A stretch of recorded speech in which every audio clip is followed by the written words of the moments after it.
The Chicago Bulls have waived guard Jaden Ivey following videos he posted where his rant about religion and other topics led to him calling out the NBA for celebrating Pride Month. Now, the Bulls announced the move on Monday, saying it was due to conduct detrimental to the team. And Ivey's video calling out the league was posted on Monday morning, as he said it was unrighteous that the NBA would celebrate Pride Month. Ivey also said in a different video that Catholicism was a false religion, which I agree, which comes as a potential issue for Ivey's mother. Niele Ivey is the head women's basketball coach at Notre Dame, which of course is a Catholic university. Imagine being told you can keep your position, just don't say what you believe. Now the question becomes, is your conviction negotiable or is it non-negotiable? We're living in a time where people aren't just being asked to work, they're being asked to agree. And many believers are wrestling with this. If my job requires something that goes against my faith, what do I do? Do I comply or do I stand?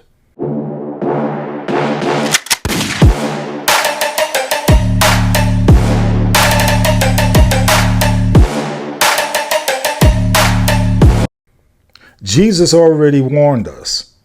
John 15:18 says, "If the world hates you, ye know that it hated me before it hated you." Right?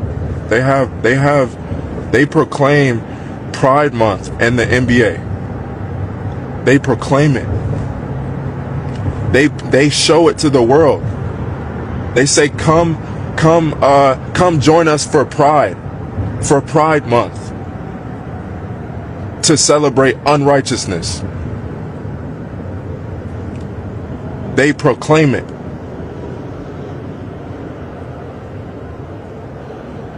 They proclaim it on the billboards. They proclaim it in the streets. Unrighteousness. So how is it that one can't speak righteousness? How is it one that how are they to say that this man is crazy? Here's the situation. Yes, we are called to follow authority. And let's be clear and balanced.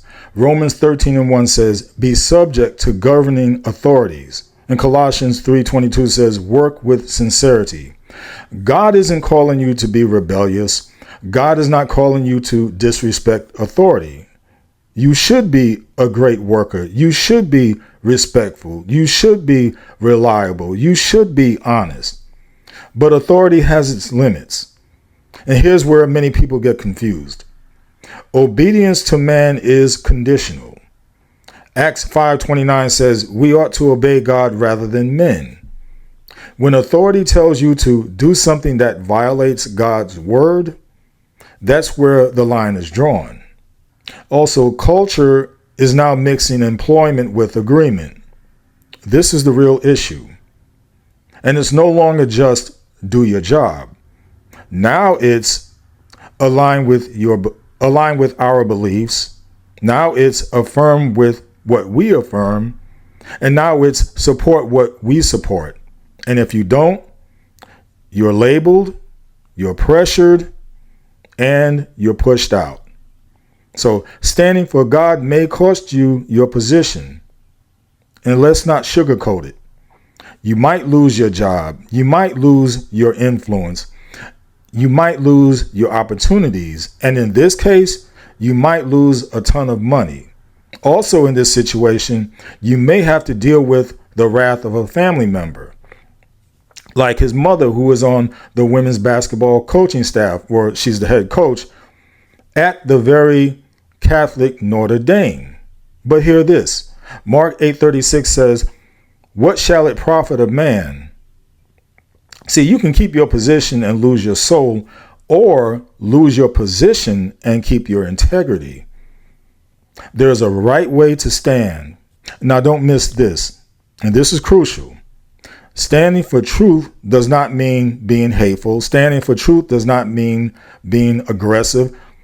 Standing for truth, and it doesn't mean for being disrespectful. Ephesians 4:15 says, "Speaking the truth in love."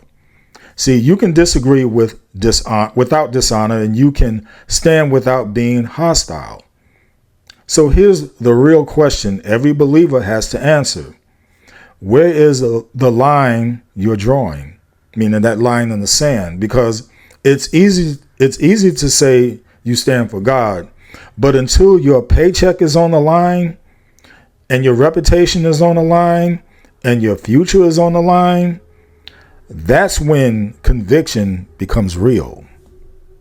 So in conclusion, welcome to America, where you can beat women, wave guns around, hang with active gang members, worship Satan, and still have your job.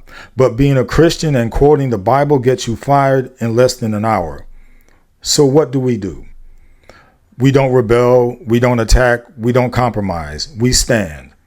We follow authority until authority tries to replace God. And when that happens, we choose God. You can follow company policy, but you can't violate God's principle. Because in the end, you may answer to management temporarily, but you will answer to God eternally. So continue to renew your mind. Enough said.